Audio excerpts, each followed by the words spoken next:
স্বাগতম জনাইছোঁ এইটো ইউটিউব চেনেলত। আজি আমি আলোচনা কৰিব গৈ আছোঁ ক্লাছ 9ৰ ছায়েন্সৰ চেপ্টাৰ নম্বৰ 15, যাৰ নাম হৈছে খাদ্য সম্পাদনৰ উৎকৰ্ষ সাধন। যাৰ নাম কি আছে? খাদ্য সম্পাদনৰ উৎকৰ্ষ সাধন।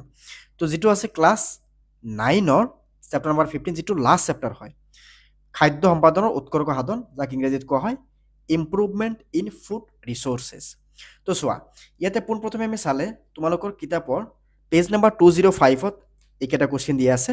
ইয়াতে আমি পাঠ ভিত্তিক কুৱেশ্যন লগতে অনুশীলনীৰ কুৱেশ্যন গোটেইখিনি আলোচনা কৰিম। তো চোৱা, শস্য, মাহ, ফল মূল আৰু শাক পাচলিৰ পৰা আমি কি ধৰণৰ কি আহৰণ কৰোঁ? যে শস্যৰ পৰা আমি কাৰ্বহাইড্ৰেট পাওঁ, মাহৰ পৰা প্ৰ'টিন পাওঁ, ফল মূল শাক পাচলিৰ পৰা আমি বেছি পৰিমাণে ভিটামিন, খনিজ লৱণ আৰু কম পৰিমাণে প্ৰ'টিন, কাৰ্বহাইড্ৰেট আৰু তেল পাওঁ।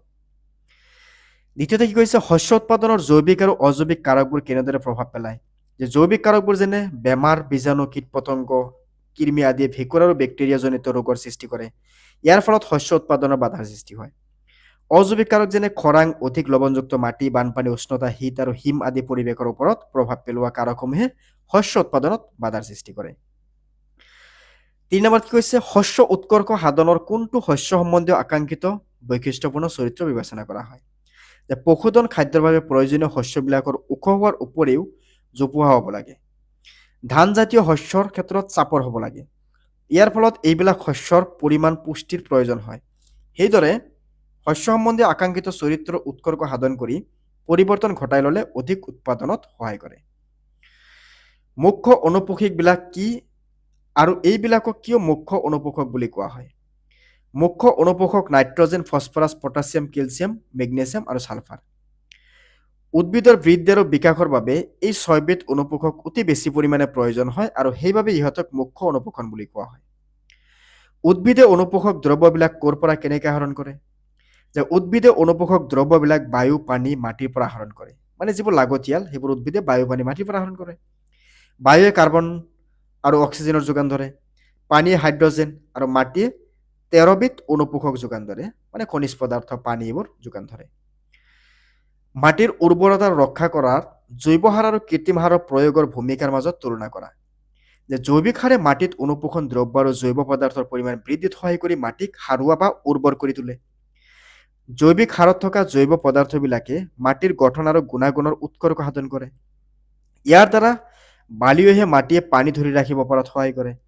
একেদৰে প্ৰচুৰ পৰিমাণে জৈৱ পদাৰ্থ থকা বোকা মাটিকো পানীৰ বন্ধ বা জমা হৈ থকাৰ পৰা ৰক্ষা কৰে।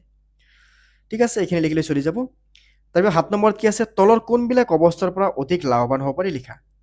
খেতিয়কক উন্নত মানদণ্ডৰ বীজ ব্যৱহাৰ কৰা, জলসিঞ্চন ব্যৱহাৰৰ অৱলম্বন নকৰা বা কৃত্ৰিম সাৰৰ প্ৰয়োগ কৰা। খেতিয়কে সাধাৰণতে বীজ ব্যৱহাৰ কৰা, জলসিঞ্চনৰ ব্যৱস্থা কৰা, কৃত্ৰিম সাৰৰ প্ৰয়োগ কৰা।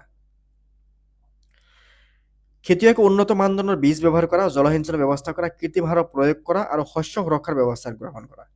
ইয়াতে চি নম্বৰ হ'ব আমাৰ শুদ্ধ উত্তৰ, যে খেতিয়কে উন্নত মানদণ্ডৰ বীজ ব্যৱহাৰ কৰা, জলসিঞ্চনৰ বাবে ব্যৱস্থা কৰা, কৃত্ৰিম সাৰৰ প্ৰয়োগ কৰা আৰু শস্য সুৰক্ষাৰ ব্যৱস্থাপনা গ্ৰহণ কৰি অধিক লাভৱান হ'ব পাৰে। উন্নত মানদণ্ডৰ বীজৰ পৰা অধিক ফচল পাব পাৰি। কৃত্ৰিম সাৰ প্ৰয়োগ কৰি উদ্ভিদৰ গা গছ ভালদৰে বিকাশ আৰু বৃদ্ধি হোৱাত সহায় কৰিব পাৰি বা নিশ্চয়তা থাকে। শস্য বৃদ্ধিৰ কালছোৱাত প্ৰয়োজনীয় পানী সঠিক সময়ত নিৰ্দিষ্ট পৰিমাণে দিব পাৰিলে আশা কৰা মতে উৎপাদন পাব পাৰি। কীট পতংগ, গৰু ছাগলী বিভিন্ন ৰোগৰ পৰা উদ্ভিদক সুৰক্ষা দিব পাৰি। উৎপাদিত শস্য হানি বিঘিনি নহয়। অ'কে, তাৰপিছত কি কৈছে নম্বৰ 4, যে শস্য সুৰক্ষাত 4 নম্বৰত কি কৈছে? শস্য সুৰক্ষাত তোমালোকৰ কিতাপত এইটো পাবা পেজ নম্বৰ 209ত কুৱেশ্যন নম্বৰ 1 দি আছে তাতে। শস্য সুৰক্ষাত কিয় প্ৰতিৰোধ ব্যৱস্থা আৰু জৈৱিক নিয়ন্ত্ৰণ অগ্ৰাধিকাৰ দিয়া হয়? কাৰণ এই পদ্ধতিত প্ৰদূষণ নহয়। যে শস্য সুৰক্ষাত কিয় প্ৰতিৰোধী ব্যৱস্থা আৰু জৈৱিক নিয়ন্ত্ৰণ মানে অৰ্গেনিক বস্তু ব্যৱহাৰ কৰাটো, যে প্ৰদূষণ নহয়। শস্যই জৈৱিক কাৰক যেনে পোক, এন্দুৰ, ভেঁকুৰ, চাহী, বেক্টেৰিয়া আদিৰ দ্বাৰা ক্ষতিগ্ৰস্ত হয়। এইবিলাক কাৰকে শস্যৰ বীজ গুণাগুণ হ্ৰাস কৰে আৰু ওজন কমায়। অংকুৰণত ভালদৰে নহয়, শস্যৰ বৰণ সলনি হৈ যায়, যাৰ বাবে বাণিজ্যিকভাৱে ক্ষতি হয়। মানে এইটো বিকিব গ'লে ইমান এটা দাম পোৱা নাযায়। যেনেকুৱা মাকৈ হওক বা ধান হওক বা ঘেঁহু হওক, এইবোৰ যদি আমি ফচলটো যদি ভাল হয়, শস্যটো ভাল হয়, তেতিয়াহ'লে ভাল দাম পোৱা যায়। সেইবাবে জৈৱিক নিয়ন্ত্ৰণ অগ্ৰাধিকাৰ দিয়া হয়। তাৰপিছত তাতে 2 নম্বৰ কি কৈছে পেজ নম্বৰ 109ত? কোনবিলাক কাৰকৰ বাবে ভঁৰালত মজুত ৰখা শস্যৰ ক্ষতিসাধন হয়। যে জৈৱিক কাৰক যে পোক, এন্দুৰ, ভেঁকুৰ, চাহী, বেক্টেৰিয়া আদি আমাৰ যেতিয়া ভঁৰালত আমি বস্তুখিনি বা ধান বা ঘেঁহু ৰাখি দিওঁ নষ্ট কৰে। অজৈৱিক কাৰক যেনে ভঁৰালত অনুপযুক্ত উষ্ণতা আৰু জলীয় ভাস্প বেছি হ'লে। তাৰপিছত চোৱা নেক্সট আছে কুৱেশ্যন নাম্বাৰ ইয়াতে 10 লিখা হৈছে, কিন্তু তোমালোকৰ কিতাপত তোমালোকে বিচাৰি চাবাচোন কিমান নম্বৰ পেজত আছে। হা, ঠিক আছে, তো চোৱা ইয়াতে নেক্সট আমি চাম কি কৈছে যে মাছ কেনেকৈ পাব পাৰি। যে নৈ, বিল, সাগৰ, মহাসাগৰৰ দৰে প্ৰাকৃতিক উৎসৰ পৰা আমি মাছ পাব পাৰি, নলা, পুখুৰী, জলাশয় আদিৰ পৰা পাব পাৰি, এইটো লিখি দিলে হৈ যাব। তাৰপিছত কি আছে মিশ্ৰিত মীন পালনৰ সুবিধা কি কি, মানে এটা পুখুৰীতে আমি বেলেগ বেলেগ ধৰণৰ মাছ যে পোহোঁ সেইটো কেনেকৈ পোহা হয়। যে মিশ্ৰিত মীন পালনত একেটা পুখুৰীতে কেইবা প্ৰকাৰৰ মাছৰ খেতি কৰা হয়। মাছকো খেতি কৰা বুলি কোৱা হয়, এটা কথা মন কৰিবা, মাছৰ খেতি কৰা বুলি কোৱা হয়। এনে পদ্ধতিক প্ৰত্যেক প্ৰকাৰৰ মাছৰ খাদ্যভাগ বেলেগ বেলেগ, যাতে প্ৰজাতিবোৰ খাদ্যৰ বাবে প্ৰতিদ্বন্দ্বিতা কৰিব নালাগে, লগতে পদ্ধতিটোত মাছবোৰত থকা ঠাইবোৰো ভিন্নতা দেখা যায়। মানে কি হয়, কিছুমান মাছ থাকে তোমাৰ ওপৰৰ ভাগত, কিছুমান থাকে মধ্যভাগত, কিছুমান থাকে একদম তলত। যেনেকৈ একদম তলত থাকে কমন কাৰ্প, ওপৰত থাকে গ্ৰাছ কাপ, আৰু ইহঁতৰ খোৱা বস্তু বেলেগ বেলেগ হয়। কিছুমান এইটো এটা জাষ্ট হেৰি আছে, মাছ আছে ধৰা তোমাৰ গৈ কিনে হেৰি খায়, ধৰা তোমাৰ গৈ কিনে আমাৰ এই লেতেৰা বস্তু যিমান থাকে, ব্ৰইলাৰ মুৰ্গী হওক বা আমাৰ লোকেল চিকেন হওক, সেইবোৰৰ যে আমি যিমান অলাগতিয়াল বস্তু বা আমাৰ কাৰণে অপ্ৰয়োজনীয় যিবোৰ আছে সেইবোৰ তাতে দিলে সেইবোৰ খাই দিয়ে। তেনেকুৱা কিছুমান মাছ থাকে। কিছুমান মাছে আকৌ ঘাঁহ খায়। অ'কে, কিছুমান মাছে হয়তো বেলেগ বেলেগ কিবা বস্তু খাই থাকে। সেইটো বস্তু কোৱা হৈছে যে বেলেগ বেলেগ মাছৰ খাদ্যভাগ বেলেগ মাছৰ ইয়াতে কি কৈছে যে এটা চাপ'জ ওপৰত থাকে, এটা মাজত থাকে, এটা তলত থাকে, তেনেকুৱা মিহলি কৰি কিনে এটা পুখুৰীত আমি মাছ দিব লাগে। এতিয়া চাম আমি অনুশীলনীৰ প্ৰশ্ন। অনুশীলনীৰ প্ৰশ্ন প্ৰথমে কি কৈছে যে শস্যৰ অধিক উৎপাদন কৰিব পৰা যিকোনো এটা পদ্ধতিৰ বিষয়ে বৰ্ণনা দিয়া। যে অনুপোষকতা দ্ৰব্যৰ ব্যৱস্থাপনা, যে উদ্ভিদৰ বৃদ্ধিৰ বিভিন্ন সময়ত বিভিন্ন পোষক দ্ৰব্যৰ আৱশ্যক হয়, এইবোৰৰ কিছুমান পৰ্যাপ্ত পৰিমাণে আৱশ্যক হয় আৰু এইবোৰক গুৰু পোষক দ্ৰব্য বুলি কোৱা হয়। ঠিক আছে, তাৰপিছত নেক্সট চোৱা যে পথাৰত কিয় জৈৱ সাৰ আৰু কৃত্ৰিম সাৰৰ প্ৰয়োগ কৰা হয়। যে জৈৱ সাৰ মানে ঘৰত যিটো আমি বনাওঁ গোবৰ সাৰ যিটো হয়, কৃত্ৰিম সাৰ যিটো আমি বজাৰৰ পৰা কিনি আনো। জৈৱ আৰু কৃত্ৰিম সাৰে মাটিত পোষক দ্ৰব্যৰ যোগান ধৰে। জৈৱ আৰু কৃত্ৰিম সাৰে মাটিৰ গঠন আৰু গুণাগুণ উৎকৃষ্ট সাধন কৰে। বালিয় মাটিয়ে পানী ধৰি ৰখাৰ পৰা সহায় কৰে। বোকা মাটিক পানী বন্ধ বা জমা হৈ থকাৰ পৰা ৰক্ষা কৰে। মাটিত থকা অনুজীৱবিলাক খাদ্যৰ যোগান ধৰে। তাৰপিছত কি আছে অন্তৰ্বৰ্তী কৃষি পদ্ধতিত শস্য বৰ্তনৰ সুবিধা কি কি। অন্তৰ্বৰ্তী কৃষি পদ্ধতিৰ সুবিধা যে এই পদ্ধতিত একে সময়তে দুই বা ততোধিক ফচল পাব পাৰি। এই পদ্ধতিত পোষক দ্ৰব্য সঠিক প্ৰয়োগ হয়। কীটনাশক পতংগৰ বৃদ্ধি বন্ধ কৰে। এই পদ্ধতিত মাটিৰ উৰ্বৰতা ৰক্ষা হয়। তাৰপিছত চোৱা নেক্সট কি আছে শস্য বৰ্তন সুবিধাসমূহ কি কি। যে মাটিৰ উৰ্বৰতা বৃদ্ধি হয়, ফলত শস্যৰ উৎপাদন বাঢ়ে। মাটিত নাইট্ৰজেনৰ পৰিমাণ বৃদ্ধি হয়, কাৰণ এই পদ্ধতিত মাহজাতীয় উদ্ভিদবোৰ বায়ুৰ পৰা নাইট্ৰজেন শোষণ কৰে, মাটিত স্থিতিকৰণ কৰে। কীট পতংগৰ আক্ৰমণৰ পৰা উদ্ভিদক ৰক্ষা কৰে, কাৰণ বেলেগ বেলেগ শস্যৰ খেতি কৰাৰ ফলত কীট পতংগৰ টিকি থাকিব নোৱাৰে। শস্যৰ গুণাগুণ উন্নত কৰে, মাটিৰ পোষক দ্ৰব্যৰ সঠিকভাৱে ব্যৱহাৰ হয়। 4 নম্বৰত কি কৈছে যে জিনিয়া সান সলনি কৌশলক কৃষি পদ্ধতিত কি অৱলম্বন কৰা হয়। যে নিৰ্ধাৰিত গুণসম্পন্ন বিভিন্ন উদ্ভিদ মিলনৰ দ্বাৰা উৎপাদিত ফচলসমূহ বৰ্ণসংকৰ ফচল বুলি কোৱা হয়, বা ফচলৰ পৰিমাণ বৃদ্ধি কৰাৰ বাবে এই পদ্ধতি অৱলম্বন কৰা হয় বুলি তোমালোকে লিখিব পাৰা। যে ফচলৰ মানদণ্ড উন্নত কৰাৰ কাৰণে এই পদ্ধতি ব্যৱহাৰ কৰা হয়। নাম্বাৰ 5ত কি কৈছে যে ভঁৰালত মজুত ৰখা শস্য কেনেদৰে ক্ষতিসাধন হয়। যে ভঁৰালত মজুত কৰি ৰখা শস্যৰ ক্ষতি প্ৰদানকাৰী কাৰকবিলাক হ'ল জৈৱিক কাৰক, যেনে পোক, এন্দুৰ, ভেঁকুৰ, চাহী, বেক্টেৰিয়া, জলীয় ভাপ আদি। এইবিলাক কাৰকে শস্যৰ বীজ গুণাগুণ হ্ৰাস কৰে, ওজন কমায়, অংকুৰণ ভালদৰে নহয়, শস্যৰ বৰণ সলনি কৰে, যাৰ বাবে বাণিজ্যিকভাৱে ক্ষতি হয়।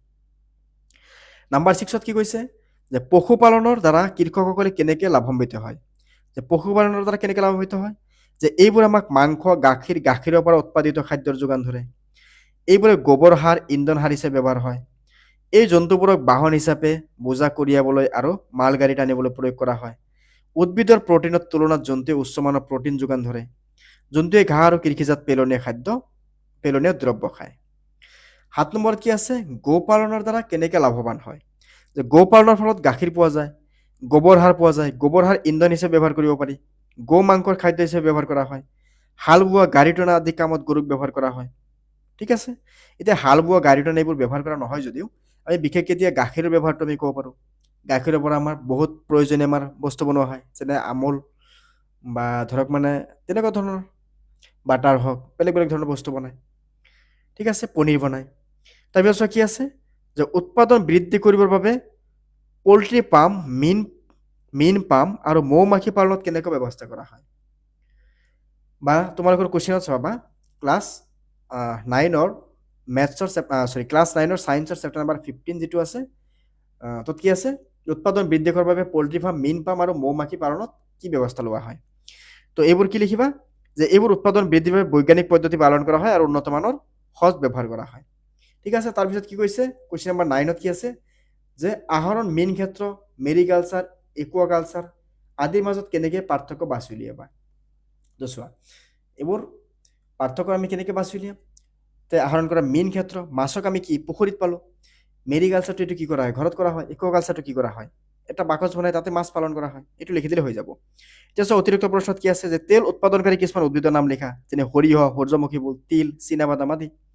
জীৱ জন্তুৰ পৰা আহৰণ কৰিব পৰা বিভিন্ন প্ৰকাৰৰ খাদ্যবোৰ কি কি, যে মাংস, পৰোক্ষভাৱে আহৰণ কৰিব পৰা খাদ্যবোৰ হৈছে গাখীৰ, পনীৰ, মাখন, কণী, মৌজোল ইত্যাদি।